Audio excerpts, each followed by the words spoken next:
السلام علیکم دوستو، آج کی کہانی کا نام ہے قربانی کا بدلہ۔ عبداللہ سوڈان کے ایک گاؤں میں رہتا تھا۔ وہ ایک غریب اور مفلس مگر دیندار شخص تھا۔ عبداللہ کے 2 بیٹے تھے۔ ایک دن اس کی بیوی نے کہا، اس دفعہ ہم قربانی کی سعادت ضرور حاصل کریں گے۔ میں نے کچھ پیسے اس نیت سے جمع کیے ہیں۔ عبداللہ سوچ میں پڑ گیا۔ جب پیسے جمع ہو گئے تو عبداللہ 9 ذی الحجہ کا روزہ رکھ کر قربانی کے جانوروں کی تلاش میں منڈی پہنچ گیا۔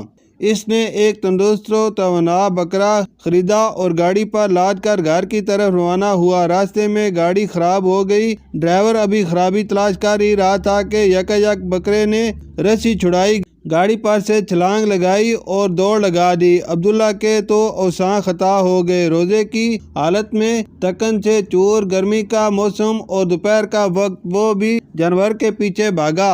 بکرا ایک گلی میں داخل ہوا اور ایک کھلے دروازے والے گھر میں داخل ہو گیا۔ اس گھر میں جو چھوٹے بچے تھے انہوں نے بکرے کو دیکھا تو شور مچا دیا، اماں ہمسائے نے ہمیں جانور بھیجا ہے۔ ماں بولی، ارے نہیں، یہ پڑوسیوں نے نہیں بھیجا بلکہ کسی اور کا ہے جو آ کر ابھی لے جائے گا۔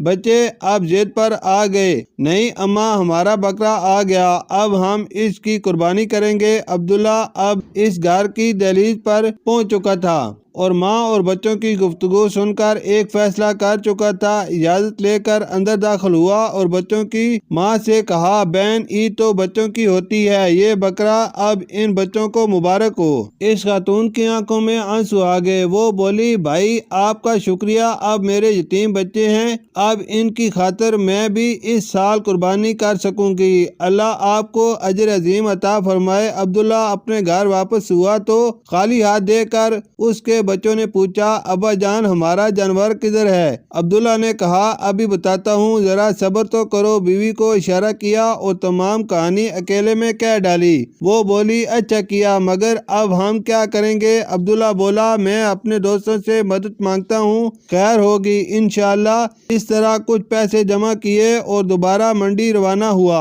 دیکھتا کیا ہے کہ ایک گاڑی جانوروں سے لدی ہوئی اس کے قریب آ کر رکی۔ عبداللہ نے ایک بکرے کی طرف اشارہ کر کے پوچھا، اس بکرے کی قیمت کیا ہوگی؟ مالک بولا، یہ جانور ہماری طرف سے مفت لے جاؤ، کوئی قیمت نہیں۔ دراصل جب ہم گھر سے کاروبار کی نیت سے نکلے تو ہمارے والد صاحب نے کہا تھا کہ جو پہلا گاہک تمہیں ملے اس کی پسند کا جانور مفت دے دینا۔ عبداللہ کی خوشی کا تو کوئی عالم نہ رہا۔